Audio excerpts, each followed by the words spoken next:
Ya, salam sejahtera dan selamat malam semua. Okey, pertama sekali saya minta maaf sebab, lambat sikit lah. Kita mula sebab ada, apa ni, ada slight problem sikit. So, sekarang semua, sudah okeylah. Okey, jadi, setelah hampir 2 minggu ya kita tak ada kelas. So, hari ni baru, saya ada, masa free lah, untuk kita buat kelas semula seperti biasa. Jadi kita ikut, jadual lah, seperti yang telah saya kongsikan dalam grup. Okey. Okey, jadi, kita akan teruskan, kita ikut jadual. Okey, jadi hari ini kita akan, pergi kepada topik, jenis ayat.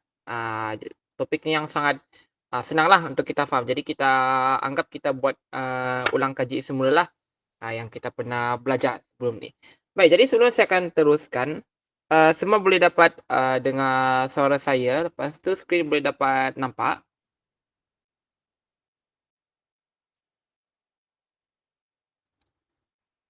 Okey, semua bolehlah kan? Okey, semua boleh, okey, suara saya boleh dapat dengar, okey, slide saya boleh dapat nampak. Okey. Okey, kita akan, teruskan. Okey, kelas kita hari ini kita akan pergi kepada, topik mengenai tentang, jenis ayat. Okey. Untuk topik ni juga pun, salah satu topik yang sering kali ditanyakan dalam soalan. Okey. Biasanya dia akan keluar dalam, bahagian, B. Dekat bahagian B. Okey, yang bahagian B tu yang soalan struktur lah, ya. Okey, ada 4 jenis ayat. Okey, yang pertama adalah ayat penyata. Okey, yang pertama adalah ayat penyata. Ayat kedua adalah ayat tanya. Ayat ketiga adalah ayat perintah dan yang keempat adalah ayat seruan. Okey. Jadi bagaimana untuk kita hendak membezakan antara keempat-empat ayat ini? Okey, kalau kita nak membezakan, keempat-empat ayat ini, ayat penyata, ayat tanya, ayat perintah dan ayat seruan. Okey, kita akan ingat, dari segi, penggunaan dia. Okey, setiap daripada 4 ayat ni dia ada penggunaan dia masing-masing. Okey, misalnya adalah, ayat tanya. Okey, ayat tanya itu macam mana kita nak tahu dia adalah ayat tanya atau tidak apabila dia menggunakan kata tanya. Okey, kata tanya. Contohnya adalah, siapa, apa, bagaimana, mengapa, dan sebagainya. Okey, kalau ayat perintah adalah menggunakan kata perintah. Contohnya adalah, jangan, apa lagi, sila, tolong, dan sebagainya. Okey. Dan yang keempat adalah ayat seruan. Ayat seruan tu adalah ayat yang menggunakan kata seru. Contohnya adalah cheese, oh, wahai, amboi, dan sebagainya. Okey, kalau ayat penyata ni pula, ada tak sebarang penggunaan yang kita boleh dapat lihat ataupun kita boleh dapat kenal pasti untuk membezakan dia adalah ayat penyata ataupun tidak. Okey, ayat penyata, dia tidak ada penggunaan khusus seperti mana ayat tanya, ayat perintah dan ayat seruan. Kerana apa-apa sahaja, jenis ayat sama ada dia menerangkan ataupun diterangkan. Okey, kebiasaannya ayat yang mengandungi unsur menerangkan dan diterangkanlah. Okey, dia adalah ayat penyata. Okey, ayat penyata selagi tidak menggunakan sebarang mana-mana tanda bacaan. Sebab kalau dia menggunakan tanda bacaan, misalnya tanda soal dengan tanda seru, itu bukan disebut sebagai ayat penyata. Okey, itu disebut sebagai ayat tanya bagi menggunakan tanda soal dan juga ayat seruan kalau menggunakan tanda seru. Kiranya ayat penyata ni adalah secara umum lah. Jadi itu adalah, cara bagaimana untuk kita membezakan antara keempat-empat jenis ayat ini. Okey, kalau dalam soalan dia akan tanyakan, dia minta kita untuk menyenaraikan 4 jenis ayat. Jadi kita boleh jawab ayat penyata, ayat tanya, ayat perintah dan ayat seruan. Kalau, soalan dia akan minta untuk membezakan antara keempat-empat jenis ayat tersebut, kita, kena membina satu ayat, tersendiri. Dalam buku dia ada banyak contoh yang kita boleh, gunakan. Okey, yang penting dari segi penggunaan, terutamanya kata tanya, kata perintah dan kata seruan mesti betul, disertai dengan tanda baca yang sesuai. Misalnya kalau ayat tanya, contoh kita akan tulis, siapa nama awak? Mesti kena ada tanda soal. Okey, di akhir ayat. Kalau tidak ada tanda soal tersebut, itu bukan disebut sebagai ayat tanya. Okey. Kalau ayat seruan pula, mesti diakhiri dengan tanda seru. Ada kalanya juga ayat perintah, dia akan, kita akan letakkannya, tanda baca tersebut, tanda seru, di akhir. Dia bergantung daripada, penggunaan kata perintah lah, macam tu. Dari ayat perintah ni, ada yang menggunakan tanda seru dan ada juga yang tidak, macam tu. Yang penting di sini adalah kita, melihat, penggunaan kata perintah. Contoh, tolong jangan ludah di sini, dia akan, mungkin katakanlah dia akan letak tanda seru di ujung ayat tersebut. Kalau kita tak letak tanda seru di penghujung ayat tersebut pun tak mengapa. Yang penting mesti ada penggunaan kata perintah. Contohnya, tolong. Gitu. Sebab tolong tu dia adalah, sebahagian daripada kata perintah. Seperti mana yang, korang dah belajar lah dalam morfologi tersebut. Okey. Jadi, untuk yang bahagian pertama ni, kita mesti ingat ada 4 jenis ayat, iaitu ayat penyata, ayat tanya, ayat perintah dan ayat seruan. Okey. Dalam ayat tanya tersebut, ia dipecahkan kepada 2. Dia dipecahkan kepada 2. Yang pertama adalah ayat tanya tanpa kata tanya. Dan kedua adalah ayat tanya dengan unsur tanya. Di sini. Kata tanya dengan unsur tanya ni, dia adalah, membawa 2 maksud yang berbeza. Di mana kalau kata tanya ni, dia menggunakan kata tanya lah. Seperti contohnya, siapa, apa, dan bagaimana, dan sebagainya. Kalau unsur tanya adalah, bentuk-bentuk soalan tanpa menggunakan kata tanya. Tetapi unsur atau dari segi bunyi itu, menunjukkan yang kita bersoal. Kita tanyalah kepada orang tu. Contoh unsur tanya adalah dia bertunang. Kalau kata tanya, siapakah dia bertunang? Kalau kata tanya ada siapa kan? Ada kata tanya siapakah dia bertunang? Kalau unsur tanya dia bertunang, macam tu. Key dia di sini adalah menggunakan tanda soal. Jadi saya typekan di sini biar, korang akan, membezakan di sinilah. Siapakah, dia bertunang? Okey, itu menggunakan, kata tanya. Tapi dalam pecahan tersebut dia tidak menggunakan kata tanya.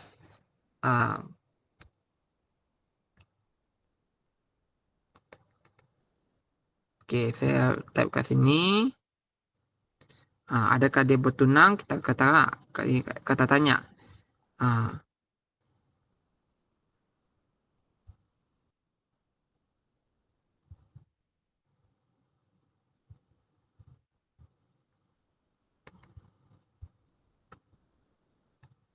Okey, beza dari situ yang menggunakan kata tanya dengan tidak menggunakan kata tanya. Yang membawa maksud, pernyataan tersebut atau pertanyaan dia masih lagi dalam bentuk, pertanyaan lah. Macam tu. Jadi sama ada dia menggunakan kata tanya ataupun tidak, selagi dia masih lagi dalam, unsur atau bunyi bertanya, dia masih lagi disebut sebagai ayat tanya. Okey. Jadi ayat tanya dia ada dibahagikan, kepada 2 lah. Ada sebutkan tadi, tanpa kata tanya dengan unsur tanya. Okey, ayat tanya dengan unsur tanya dia dipecahkan lagi kepada 3 bahagian. Okey. Yang pertama adalah ayat tanya dengan kata tanya.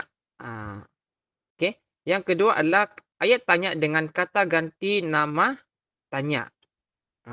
Dan yang ketiga adalah ayat tanya dengan frasa sendi nama tanya. Okey. Untuk ini, untuk membezakan ketiga-tiga ini, kita akan banyak melihat kepada contoh penggunaan. Dan kita boleh dapatkan contoh penggunaan, ketiga-tiga ini menerusi buku. Sebab, menerusi buku ataupun kita, ataupun kalau ada tata bahasa dewan kita boleh dapatkan teruslah dekat situ. Ya. Jadi untuk saya di sini kita, yang paling penting di sini adalah kita membezakan dari segi penggunaan dia. Jadi kita berbalik semula kepada yang, 2 pecahan tadi. Ayat tanya tanpa kata tanya dan ayat tanya dengan unsur tanya. Okey. Jadi kalau dalam soalan tu dia akan banyak soal untuk, menguji pengetahuan kita lah. Maksudnya di sini adalah kita akan memberikan satu contoh. Apakah yang boleh membezakan antara kata tanya yang menggunakan ataupun tanpa kata tanya dengan ayat tanya dengan unsur tanya. Okey. Jadi harap sampai di sini boleh, jelaslah. Okey. Jadi, kita kena banyak melihat contohlah. Banyak contoh. Kalau, okey di sini, dia akan menggunakan kata tanya, ya. Yang selebihnya pula ataupun yang selainnya, kata ganti, nama tanya dan juga frasa sendi nama tanya. Okey. Dia semuanya itu berbentuk dalam, bentuk pertanyaan. Ataupun dengan arti kata lain, dia banyak menggunakan unsur kata tanya. Okey. Okey, seterusnya ayat perintah. Okey, ayat perintah juga dia dibahagikan kepada 5 jenis. Okey, yang ini ya. Yang pertama adalah ayat suruhan, ayat silaan, ayat larangan, ayat permintaan dan ayat ajakan. Sama juga seperti ayat tanya, soalan itu dia akan memerlukan kita untuk memberikan contoh. Memberikan contoh bagi setiap jenis ayat perintah tersebut.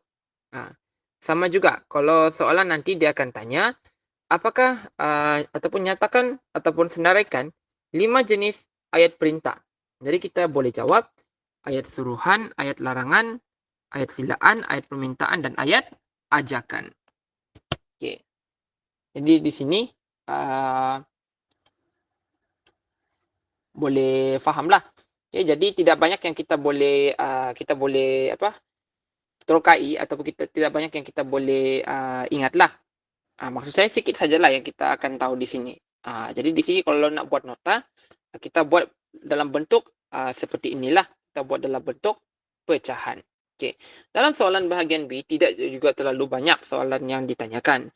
Biasanya dia akan tanya, dia akan minta kita untuk menyenaraikan jenis ayat. Lepas tu, dia akan minta kita untuk pecahkan ayat tanya itu kepada 2. Iaitu ayat tanya tanpa kata tanya dengan ayat tanya dengan unsur tanya. Ayat tanya dengan unsur tanya dia dibahagikan kepada 3 lagi. Seterusnya ayat perintah ada dibahagikan kepada 5. Okey, ada 5. Jadi setiap 5 ayat tersebut kita diminta untuk menyatakan satu contoh bagi membezakan antara kelima-lima jenis ayat perintah tersebut. Okey. Saya harap sampai sini kita boleh fahamlah.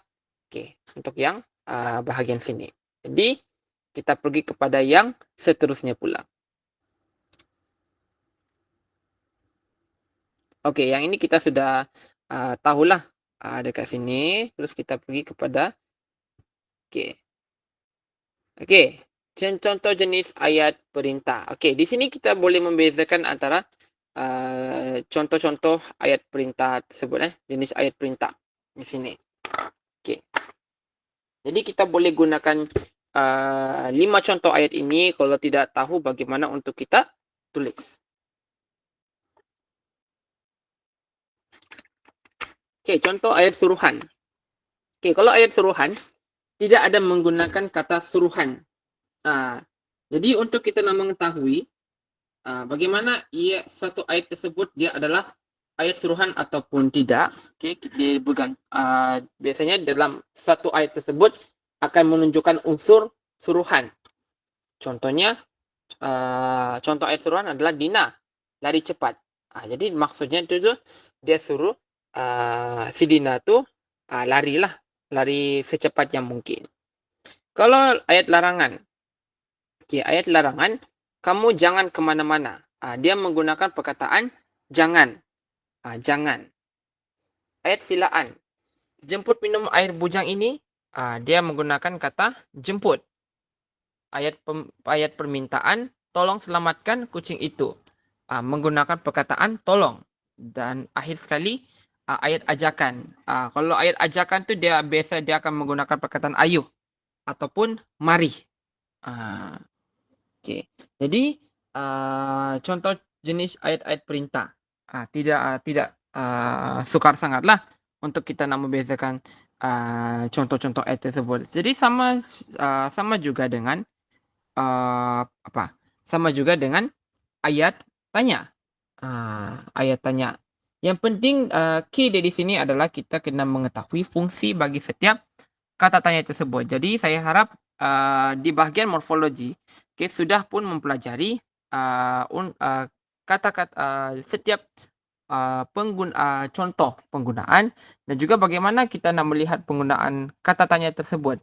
Jadi ada beberapa jenis kata tanya yang kita boleh gunakan kan dalam kata tanya tersebut. Kata tanya dengan ayat tanya adalah berbeza. Di mana kalau kata tanya tu dia adalah satu perkataan lah. Kalau ayat tanya pula dia dalam bentuk ayat, tapi dia mesti menggunakan kata tanya untuk menjadikan sesuatu ayat tanya tersebut menjadi lengkap. Okey. Baik, setakat ni ada soalan yang hendak ditanyakan ataupun ada yang tidak faham mana-mana bahagian?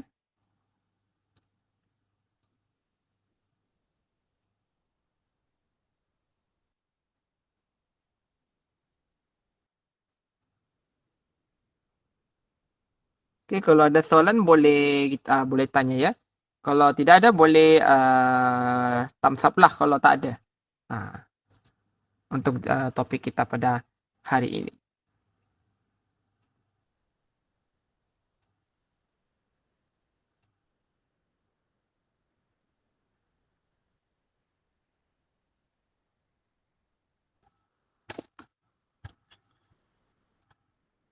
Okey, kalau begitu saya rasa memang tidak adalah yang akan yang memang ditanyakan. Okey, sebenarnya kalau jenis ayat ini adalah satu topik yang senang untuk kita kuasai lah. Dalam bahagian biasa dia akan tanya dalam bahagian B untuk soalan struktur, tapi kita jangan lupa di bahagian A juga ada mungkin satu atau dua soalan yang akan ditanyakan. Tapi untuk dia lebih saya lebih fokus kepada bahagian B lah yang soalan struktur itu. Okey.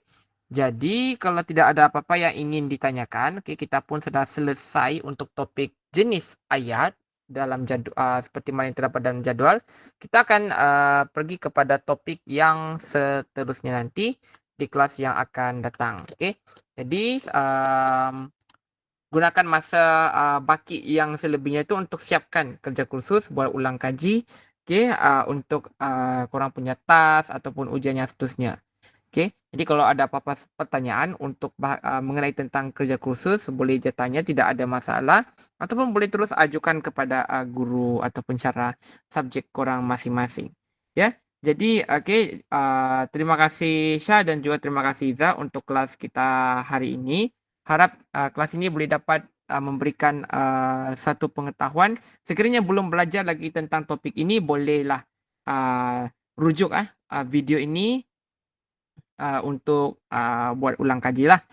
Begitu juga dengan yang lain yang tidak dapat masuk ke kelas pada hari ini. Jadi itu saja untuk kelas kita pada hari ini. Kita akan jumpa di kelas seperti biasa. Kita akan kembali kepada hari Selasa.